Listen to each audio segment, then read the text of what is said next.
What is up, everybody? Welcome back. Welcome back, one and all. New show tonight. New show. We have got the first Kayak Awards show. Actually, it's the second. It's the first of the 2026 spring and summer season.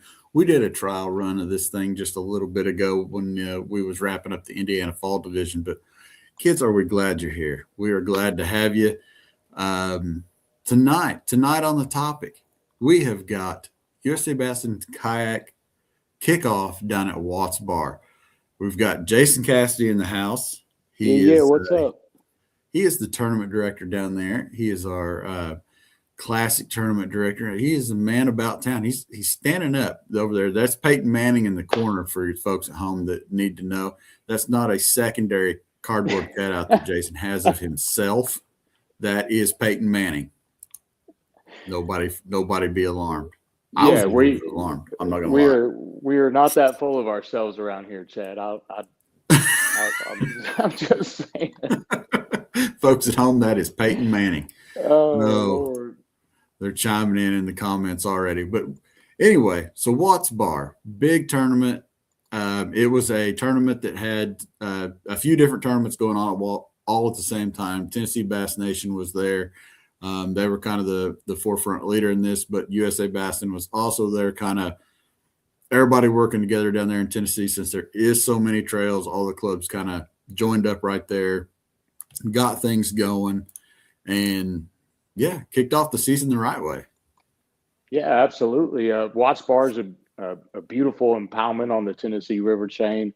It doesn't get the notoriety that your Chickamauga, Gunnersville's, Pickwicks, Kentucky up there does as far as the Tennessee River goes. But just south of Knoxville is Watts Bar.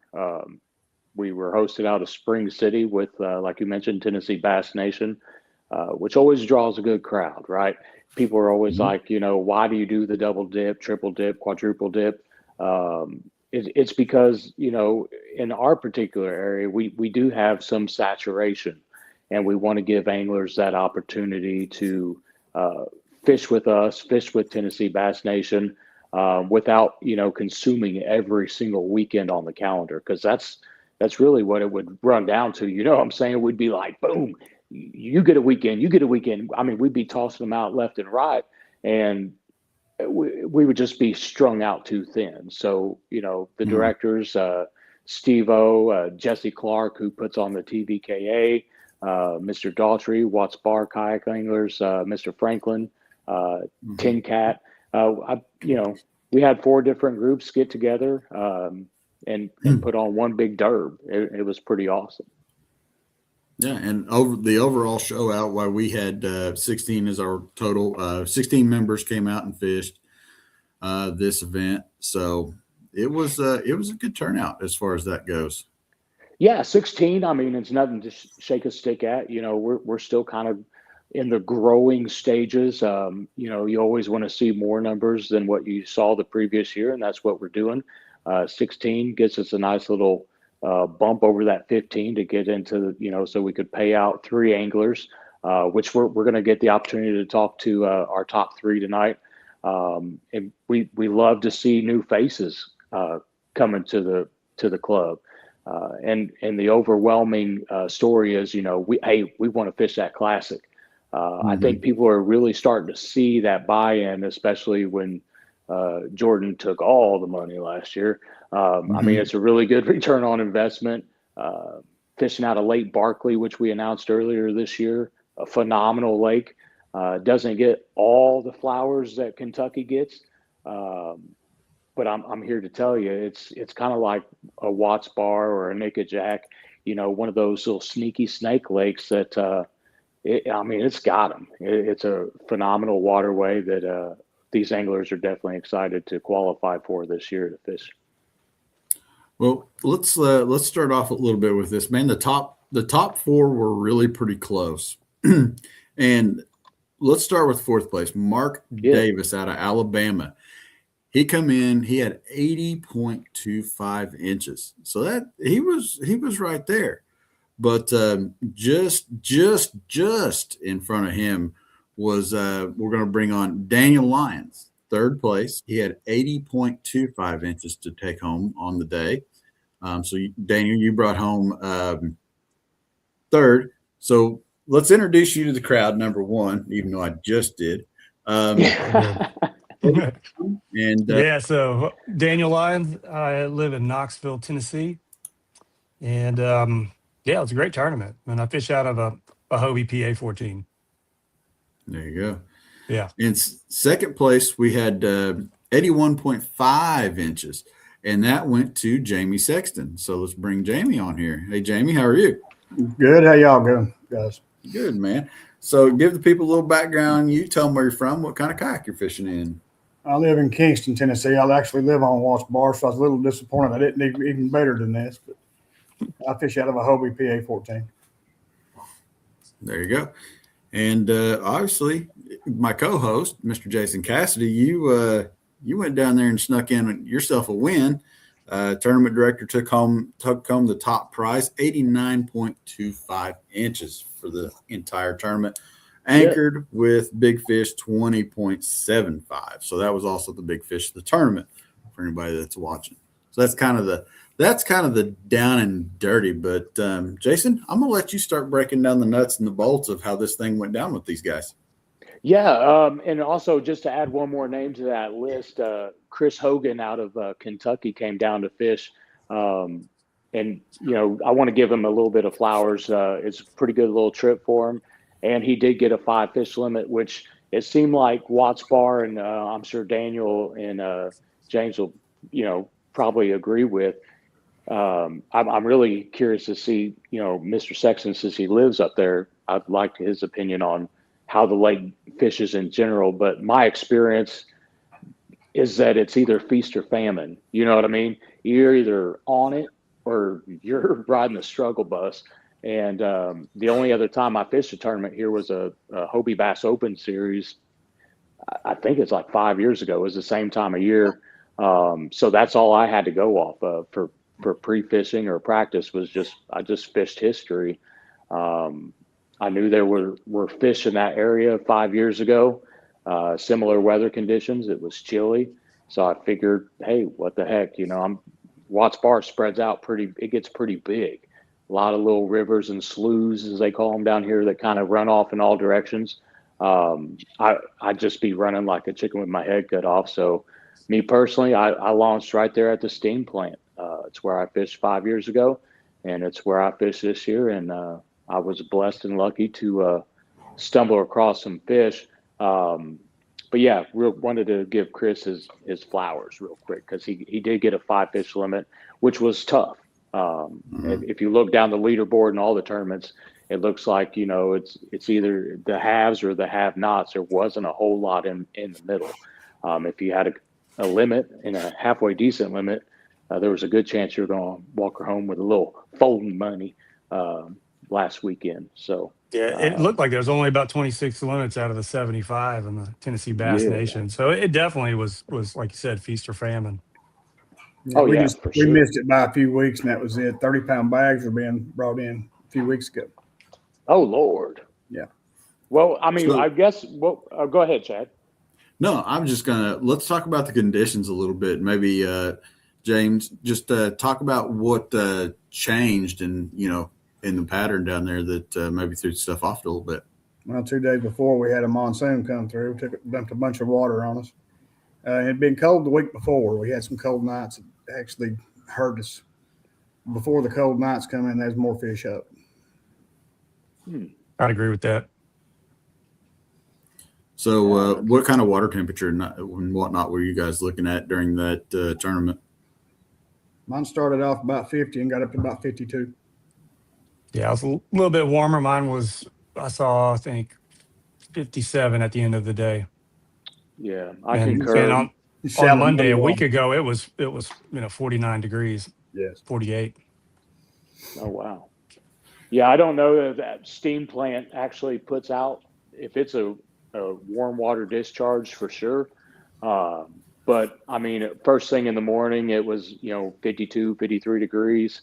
And then by the end of the day, when I, went to go take out about 3:30. It was up to 57. Same as what Mr. Lyons was referring to. So had a little bit of rain come on me, which I didn't expect in the morning. I was going to ask our two guests, did you guys get a little wet in the morning? Yeah, there was definitely some rain, those first couple hours. It moved through, but it moved through pretty quick.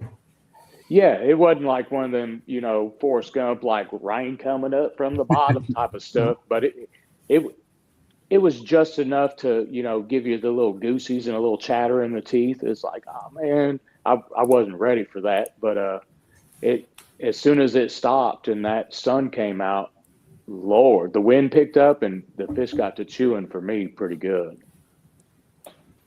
Yep, I'd agree. That afternoon, from noon on, was the bite was on. Yes. I caught a lot of smaller fish earlier in the morning, but the bigger ones definitely started biting later on. Excellent. So Daniel, what kind of areas were you targeting throughout the tournament? So it was more of a, I was down a lake. I was more towards the dam end in that Spring City area, and around there's definitely lots of creeks, canals, lots of grass. I think that's why you're seeing Watts Bar and the quality of fish come up. Not only have they been stocking Florida strain for, I think it's at least 8 or 9 years, but they're allowing that grass to grow. And there's a lot of grass down there in that Spring City area. And then it was lots of flats, drains, but most of my bites, came off of points on some of the really distinct points, and then some of the points on the islands is really where I caught most of my fish. I think I caught at least 20 off of one point in the afternoon. Dang, man, there's a lot of people that give it was fast a good and amount of money furious for those dots. Wow. Yep. Yeah, it was incredible. It was an incredible bite day. Just the size, size wasn't there. I think, like Jamie said, when that water was colder and those bigs were out, I think the smallest fish I caught in that, week ago on President's Day, I had the day off. I think the smallest one I caught was 17 and a quarter. And my big fish, I think, was 17 and a quarter in the tournament. But I had a couple over 19 and a bunch of 18s. It was, it really was lights out when it was colder. Yeah, I was just looking through. You definitely had a consistent swath like that. You're 17 and a quarter to 15 and 3/4, Daniel. So you didn't have like a huge, disparity in your size in your limit. And man, to hear those kind of numbers, did you rotate through a lot of baits, or were you finding that you had like one or two key bites? Yeah, it was mainly, in the morning, started fish the jerk bait, tried to trap, caught a couple early on the jerk bait, threw a Nico rig and was catching smaller fish on the Nico rig. And then when I, got to the right spot, that point, it was pretty much a jerk bait for the most part for the numbers. But then I definitely caught a few of the bigger ones on the Nico rig. Interesting. What about you, Jamie? Daniel? What's that? I told Daniel I would have figured a jig. No, yeah, I did try the jig, and I caught one that was almost 20 in practice on a jig, on a little finesse jig, but they didn't really want to play with it. And the way how they wanted the baits really changed. When it was colder, that jerk bait, you had to let it hover in their face, and I couldn't move it fast enough on Saturday. That's when I figured that out. That's whenever it was catching fish almost every cast. It was a great bite. You guys think that a lot of people were maybe slowed down too much on that cadence? Yeah, I think that could have been it. I really think the key to this was all dependent upon like what ramp you fished out of and what area of the lake. I know, I started off on the practice day on Monday, mid lake, bait everywhere, but caught 3 or 4 bass, nothing over 15 inches, and it was just chock full of catfish and drum. And I just immediately got out of there and relocated and went to that Spring City area, and less bait, but a lot more quality fish. How about you, James? What were you looking at? Like, what was your pattern? What kind of areas were you fishing in? Well, I was planned on scoping all day with my sniper pole, but started out with that like I had the last 2 weeks. last weekend I had a 20 3/4 smallmouth. I had some other fish, and I'm like, Daniel, the drum and the catfish moved in and the bass were gone. So I went down to the Piney area, and I started out deeper in bait looking for them. And I didn't really find anything early in the bait. So I moved up shallow and started throwing an A-rig and a trap. And you're right, before you had to slow it down until I started yanking that thing and jerking it away from them, they wouldn't eat it. Yep. I think if you figured that out, you were going to get bites. That's what it seemed like. Yeah. Yeah. It How about sounds you, like Mr. we're. Cassidy? We You got to get some winning ways, bud. You got to get some. You ain't just co-host tonight, bud. You're gonna have to talk a little bit. Tell these boys how you caught them. I don't know. Let's see here. I mean, it's a little Spro mixed stick. It's jerkbait, and there is a little clip on the front of that. I don't know if that's coming through or not on the camera there. It turns out, I mean, I needed that to get the fish, down to where the fish were hanging out. The bait, for whatever reason, on its 12-pound test fluoro, it seems to want to sit about here, where with that little snap, it's like keels over and it lays a little flat. And when, like, Daniel and Jamie were saying, I mean, I was ripping that thing. I mean, vicious. You couldn't whip it hard enough. I got a little Miami medium action rod, and I mean, it's got a nice, parabolic bend to it, and that thing was flexing. People were like, Jordan Marshall was close by. I was like, man, I thought you had a fish. Every time I look over, your rod's just bent over. I said, no, I'm just ripping my freaking jerkbait through the water. And that's how they wanted it. You just rip it, and then you just wait for your wrist to snap, and it'd be a big smallmouth or a largemouth or a spot. Luckily I got all of them, and I did catch my other fish on jigs, but it wasn't dragging it. It's not counting rocks. I'd find a rock, and I'd almost pop the bottom of my rod stroking a jig, and I'm not super good with the forward-facing sonar, but I could get it in a position to where I'd watch my bait. Just that way I can see how deep my jerk bait's going. I can see when I pop my rod how high off the ground or the floor of the water that the bait comes up. And I mean, I'd pop it 2 feet. Each pop I'd hit it hard, and that's usually when they would hit it. So they liked it definitely quicker, a little more aggressive in their face. But yeah, a jig and jerkbait, definitely my 1-2 combination. I tried to swim in a minnow, and I didn't get anything out of that. It was all jerking and jigging. It's a pretty fun way to fish, to be honest with you. Yeah.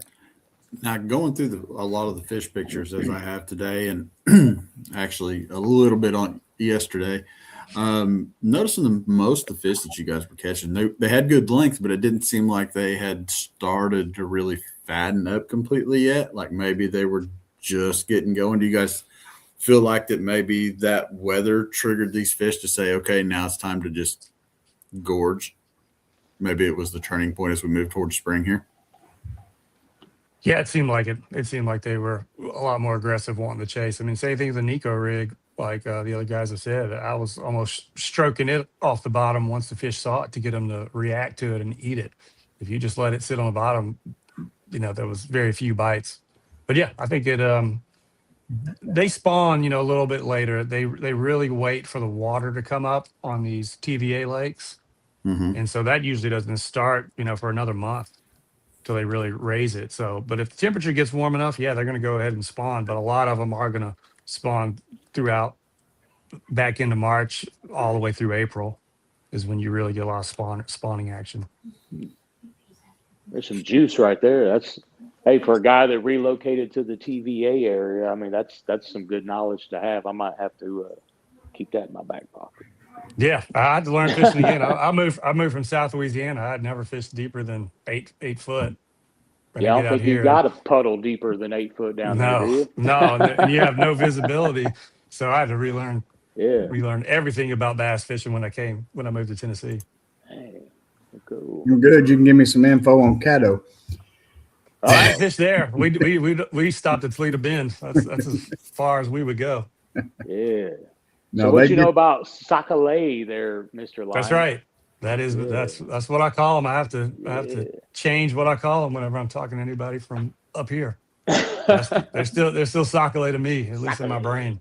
Yeah, Sakalei. Yeah. There's some Caught good some good eating. Sakale too with this jerk bait over the Oh, there you weekend. go. There you go. Did you keep any? Knock the sides of them off. No, no. And then I caught probably the biggest fish I've ever caught in my kayak. It was almost a 50-pound catfish Oh, over the weekend, and that was on 10-pound test. And I wanted to get the jerk bait back, and I was like, I'm never getting this bait oh back. yeah. But you know what? That I had, like you said, a little Miami rod. I've got one of their casting jerk bait rods, a custom jerk bait rod that Brandon Palmer made, and it Yeah. took 30 minutes, but I finally got that sucker in. Almost flipped the kayak trying to hoist it over the side, but yeah, it beat the crap out of it. But that's it Heck right there. yeah. Let's see if I can get that. Oh, it's a Yeah. that's a copper red baits Jonah. And That Copper Red, that's they're local around here, aren't they? they are. Yeah, Jared Sullivan is over there in Hickson, and Okay, he yeah, makes and local to everybody watching worldwide, wide on the interwebs is we're primarily Eastern Tennessee. Uh, Daniel and Jamie are up in the north central Eastern Tennessee part, I guess you would call it. I'm down here more, in Dayton, Tennessee, more towards the southeast. But so when we say local, we're talking about East Tennessee for everybody at home. Sorry for the quick geography lesson, but yeah, we're right in there. But yeah. yeah, I still need to get with him and get in on that little Miami Outfitters rods. And them things are sweet. Yeah, Yep. shout out to Brandon Palmer. He's out of I believe Cincinnati, Ohio. He fishes a lot of these national trail events, so he's super easy going guy, really friendly, and his rods are starting to show up in a lot of your retailers around the area too. So yeah, give him a shout out, and I mean he geeks out on that stuff, and they're beautiful. And I am not nice to my equipment, and everything he's built has held up to the test of time and to the test of fat Cassidy bending on them. I'm just rough And, on stuff, I guess. and another thing, he is donating a rod in every Tennessee Bass Nation to give away. So Heck yeah. that's pretty sweet. It's good of him to do that. Yes. Yeah, that's awesome. For sure.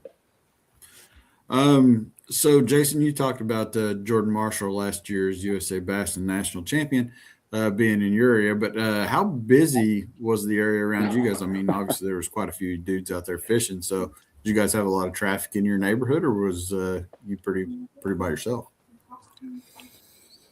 I'll let you guys go ahead and go first. Go ahead, Jamie. Well, I found some fish later in the day, and I was on bait, and I was moving around in the pocket until I had some bent pole pattern guys come in and in bass boats. And good thing I keep my cool. Mm-hmm. I caught 2 of my 16s out of that group at School of Fish, and there was 50 of them under that bait, and it was an awesome school of bait. And once they got beside me, and I was moving them, of course, I was PA 14. I use my pedals on when I'm fishing with it most of the time when I'm on fishing. I moved with them, but I couldn't run over the bass boat. So. Mm-hmm. Yeah, we had about probably 10 kayaks launch out of the ramp I was at, and there was definitely a lot of bass boats around throughout the day. But everyone was real, I give it the kayak guys are real courteous on the water. That point that I smoked them on, there was a guy sitting like right on the best part of it, and I was around the corner from him, and yeah, we were talking. I was like, man, I wrecked him there. You should be catching him. He's like, I see him. I just can't get him to eat. And so after a while, he's like, come over. I was like, no, I'm waiting. I was like, whenever you take off, I'll go look around. And he took off, and literally as soon as I got sat down on it, it was just on for an hour and a half. Oh shoot! Did you holler out? Were you like, "Hey man"? Yeah, I mean, I should have. He took off. I didn't see him again. Oh man, that you would have crushed a poor guy. I mean, I think he might have just sunk his kayak after that and went home. I know that's discouraging. The steam plant had about 5 or 6 kayaks launch at it. and there were a good amount of boat traffic that came in. I don't know if there was, I mean, the TVA lakes always seem to have tournaments. I passed an ungodly number of bass boats on the way to the lake in the morning. I'm not sure if you gentlemen had the same experience, but everybody was pretty cool, except there was like these grumpier old men, and they were trolling. I don't know what they were trolling, some sort of skipjack or some kind of live bait. But that particular area, I mean, where the water discharge comes out, I mean, it's a little channel. It's probably, I don't know, 30 foot, 40 foot wide where the deep water is. And, you know, you get set up, you find a little current break, and these guys, I mean, they were just trolling around. They were looking. I'm like, what are you? I'm all day. And, you know, like Jamie said, yeah, luckily, I mean, it was my birthday, so I wasn't going to get too overly upset. I'm like, whatever, you know, it is what it is. I mean, these guys they just don't get it, I guess. And, you know, when you're trolling, I mean, I think their lines were probably a good 40, 50 feet back. So they're turning from me to the camera. So you guess where their lines are going. I'm literally, you know, snagging them with a crank or the jerk bait from time to time. It's like, they're like, oh, I got a fish. I was like, no, you got me, bud. And I mean, Jordan said, you want me to run these guys off? He said, I can't deal with it. I'm tired of it. I was like, no. And a couple other guys are like, they split in between me and my buddy, and we were only like 20 feet apart. I'm like, oh my gosh. You know, so if you're watching at home, and whether, you know, it's a bass tournament, a kayak tournament, or pleasure boaters, man, you just be courteous of people when you're out there on the water. Don't come creeping up on them like, you know, Jamie said, every time you know you see that bent pole, it seems like, oh, look, they're biting over here, let me go over there. Yeah, it's just, you know, be courteous to each other. And, you know, there's Watts Bar is plenty big, just like all these other lakes, so plenty of water out there to share. Go find your own water. But yeah, on that note, that's more the exception than the rule. I mean, most people are good with us, and it's become more. They realize that there's more of us out there on the kayaks, and they're paying more attention, and they're giving us more way. Right.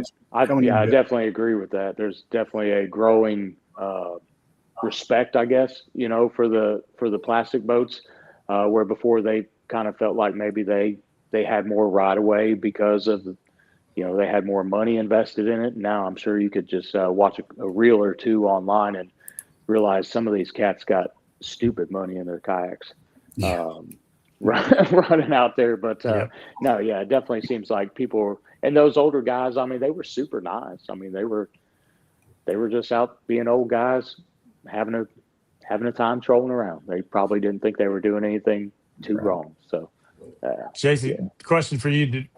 Did most of the guys who were over that steam plant catch them pretty good, or were you doing something just a little bit different?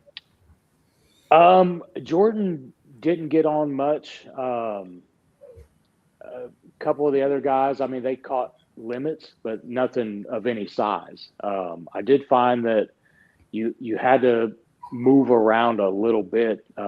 My two bigger fish actually came out on the main river. If you're familiar with that area, I mean, I'll give it up. I don't care. But you come out of that steam plant and you go down river, and you have, I believe it's an I-40 bridge and then another bridge. And then there's a dock on the right-hand side, a pretty good sized dock. But there's a flat that comes out there. And if you were up on the flat, it was like 3 feet. And if you're off in the main channel, it was like 300 feet. So you had to kind of get like just right on that sweet spot. And oh my gosh, I mean, they were smallmouth, largemouth, and spots all in between that second bridge and that dock right by the power lines that go overhead. So if you're in that area, you know, try that area on the same side as the steam plant. I don't know if it's north, south, east, or west. I think it's the west side of the lake. But yeah, there's a phenomenal flat right there. And I really think there's a pissed off dog somewhere. But no, he's not happy.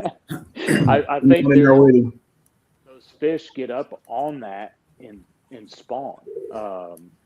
Because I mean, they probably live, eat, sleep, breathe on that main river, and it's just a little bitty bay. It's kind of weird. There's like a trailer park right back in there, and it's on the. I don't. We didn't have those in Indiana. Chad can attest. Been there for years. We don't have trailer parks on waterfront. That's prime waterfront. real estate. No, that's prime real estate in Indiana. But yeah, it's right up in that little bay. I think they probably spawn in there, and that's where my bigger fish came from. My limit fillers came from inside the steam plant area. 15, maybe a 6. I think I did catch ones that was 16, a smallmouth up in the steam plant area, but everything bigger came off on the main river. Yeah. So give us, everybody, let's go around the room. We'll start with you, Daniel. Give us a tip and a trick for Watts Bar, something that if you're going to Watts Bar, you need to try it, you need to throw it. Don't leave home without it. Yeah, I would say it's a lot more location than anything else. I think if you're getting in those catching a lot of drum and catfish, and the thing about Watts Bar is they set up just like bass underneath the bait balls, and it's going to be drum and catfish. So if you get in a spot, looks great, looks like bait, looks like fish under bait, and you start hooking drum and catfish, just relocate, just get somewhere else. And then, because it's got such good grass, and even there's good grass, right now throughout the winters, find good grass patches in that 6 to 8 foot range. There's going to be fish there. What were you talking about, Jason? There's been a lot of fish caught right in there. Okay. Yeah, it seemed pretty good to me. I was protecting it with my life. I mean, every time I'd catch a fish, it seemed like pulling pretty decent current, which is rare on a Saturday during a tournament. But I mean, I'd get kind of sucked out because had to ride that line, that seam, and every time I'm measuring a fish, I'd be, forever and a day down the way, and then you'd see a boat creeping in, or I saw one kayak coming towards me. I'm like, my little Jackson was just pedaling upriver as fast as I could go. But yeah, it seemed like a pretty popular area for sure. So I don't think I'm giving away any secrets. But, no, that is a community hole in that place.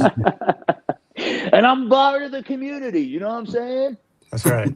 Yeah, but you figured out the nuances of getting them a bite. A lot of them weren't getting them a bite. 100%, and that was the thing. That jerkbait had to get down to, like everybody was saying, that 8 foot seemed to be the magic spot. 8 to, if I was in 15 foot of water and that jerkbait was, coming down and getting to right about 8 feet, and I mean, it was lights out. I literally had to go to 1/4 ounce heads on my Alabama rig so it wouldn't rise too much, so I could keep it down as fast as we'd have to move it. Mm-hmm. Yeah, that's what I like about this little copper red bait, because it's actually a slow sink, so it sinks real slow. But if you give it enough time, you can get it down there to 10 foot, and usually once it gets down there, it'll stay pretty close to that depth you sink it down to. I need to check some of the baits out.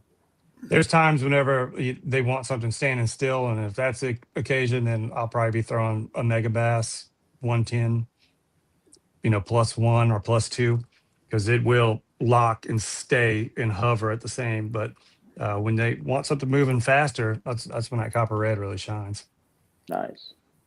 Well, the good news, fellas, is we are going to be super busy in Tennessee here over the next few weeks. So, Jason, it looks like we're back in action. Tennessee division is coming back on the 7th. Yeah, March 7th. Beautiful that tournament Chickamauga. will be built out. Yeah, that tournament will be built out probably tomorrow when I get home from work. It's been a little crazy on the work front lately, but we'll get that tournament built out. We're going to be teaming up with TVKA. They're going to have a tournament going on. It sounds like Watts Bar Kayak Anglers is also going to have a tournament going on. And folks at home, if you're coming down for the Bassmaster Championship on Chickamauga and Lake Nickajack, It's practice time. I found out today for that. So Mhm. if you're going to be fishing that event, you know, hey, why not jump in the USA Bass and Derb while you're in town, and join in with TVKA and the Watts Bar guys. It's a good opportunity to, compete, maybe make some money while you're practicing. A great opportunity to fish, arguably, in my opinion, one of the greatest lakes in the entire country, Lake Chickamauga. Yeah, March 7th. So we're like less than 2 weeks out. Yeah, we can Yeah. start practicing for the championship on the 5th, so that would give them plenty of time to jump in the tournament. Oh Mhm. yeah, for Yep. sure. Yeah. So yeah, I'll definitely pump that up on the socials, and Chad, we'll reach out to some people, and I'll talk to Steve and make sure his anglers know the opportunities they have ahead of them here in the next Yeah. couple of weeks.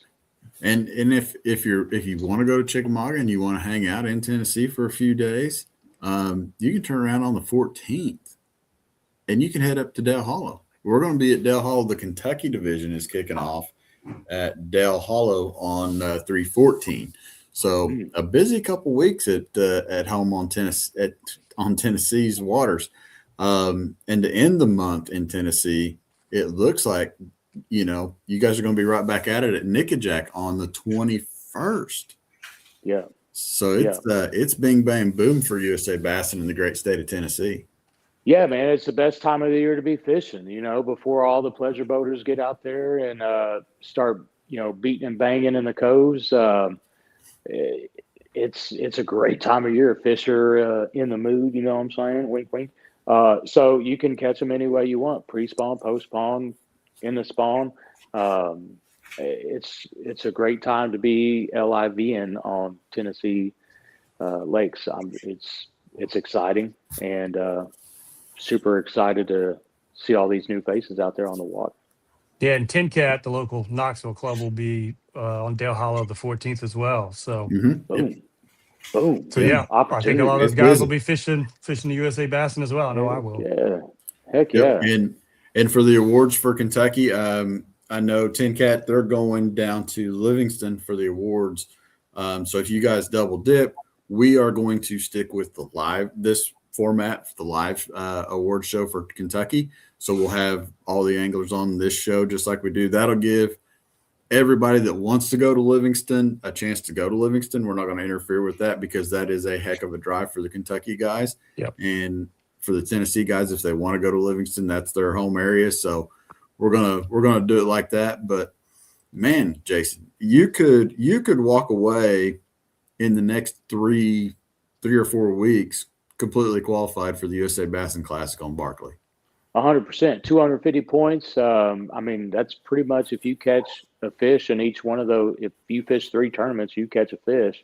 You'll have the necessary points, unless it's a really big turnout, to get your 250 points and qualify for the Classic at the end of the year on Lake Barkley. And then you could just cherry pick derbs for the rest of the year, knowing that you've got that unless you're Classic shooting spot for locked division in. champion. Unless you're shooting for division champion. National AOI. I know that's that. always a little bit of trash talking going on at the Classic. Yep. Who can fish the most of the tournaments? We've got a pretty good shot at it down here in Tennessee. It looks like this year with the Southeast Division and the Kentucky Division being so close. We might not have the most tournaments, but I think we definitely got the best quality tournaments in the country. So come on out and for sure. We've got a hotbed going on down there right now. But speaking of things that are about to get hot before we kind of get to closing this thing off, Texas this weekend, the 28th, we are headed to Texas. That whole trail's getting ready to fire it up on Martin Lake in Tatum, Texas. So if you guys are in the Texas area and you're looking for something to fish, head over to Tourney X, go to USA Bassin, scroll on down to Texas, Martin Creek Lake. We're going to be there this weekend. So get signed up and, start getting points. This will be Texas' first tournament too. So it's Tennessee, Texas, Tennessee, Kentucky, and Indiana will start here eventually once it gets warm enough. Warm enough yet, I can tell you that. Well, fellers, I appreciate the heck out of you guys all being on here. We're going to start with Daniel. Buddy, tell the folks at home where to find you on social media, and thank any sponsorship folks that you need to thank. Yeah, you can. I got an Instagram page, Daniel Lyons Fishing. That's where I post everything fishing wise that I do, and then also on Facebook. And as far as sponsors, Dugout Bait and Tackle. I jumped on board with them last November. It's been a great ride with them. Hobie Fishing. Also, my wife and I run a basically Airbnb over on Chickamauga. That's called Lake Haven at Chickamauga. You can find that on all the socials as well. We can fit 4 or 5 boats and trailers there. It's in Agency Creek, so it's kind of up to Hiawassee, but about 5 miles from the main channel. Really, really good area to fish as well. And then also Little Miami Outfitters. So Brandon Palmer makes some great rods, and Copper Red Baits. Those are those guys that sponsor me. James? Nice. Sniper Marine helped me out with a sniper pole. That thing made a huge difference in scoping. It's amazing. They've come up with something that's unparalleled as far as I'm concerned with scoping. That's the only thing that really the sponsor I have. I concur. They're great. Absolutely awesome. the best pole that's out there. When they brought that to me, I was like, "Holy cow!" It's amazing. They are nice. They're very nice. Kayak, they're the best thing you can have for a kayak by far. If you want a scope, you need one. And get the 0 degree mount. I just installed that after the fishing show, and it is. I want the swivel mount. I hadn't got it yet, but yeah. Sweet. Jason? Jackson Kayak, Orion Coolers. Been working with that brand for a hot minute after dipping my toe in just about every piece of plastic out there. Love the company, love the camaraderie and the community around it. Little Miami Outfitters, Brandon's hooked me up with a couple rods in the past. Still got to give a shout out to Rogue Disc, anybody in the disc golf game out there. Rogue Disc is sticking with the plastic theme. They're still rocking it out. But yeah, and then just giving it all back to God at the end. He's my number one sponsor, and I'm trying to be his number one fan. So I know a group of guys down here that wear God very close to their heart, and we love to share that message with you when you fish with us. So come on down and fish, and we'll share some faith and some fish. It'll be a good time. But yeah, that's really all I got as far as the old sponsor side these days. Just doing it through hard work. There you go. Well, thank you guys for being here, and thank you folks at home for watching. Hope you enjoyed this new platform.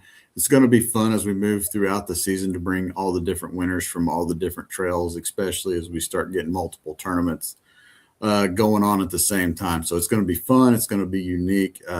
Hopefully it gives you guys, the anglers, a great way to shout out your sponsors and put some faces out there.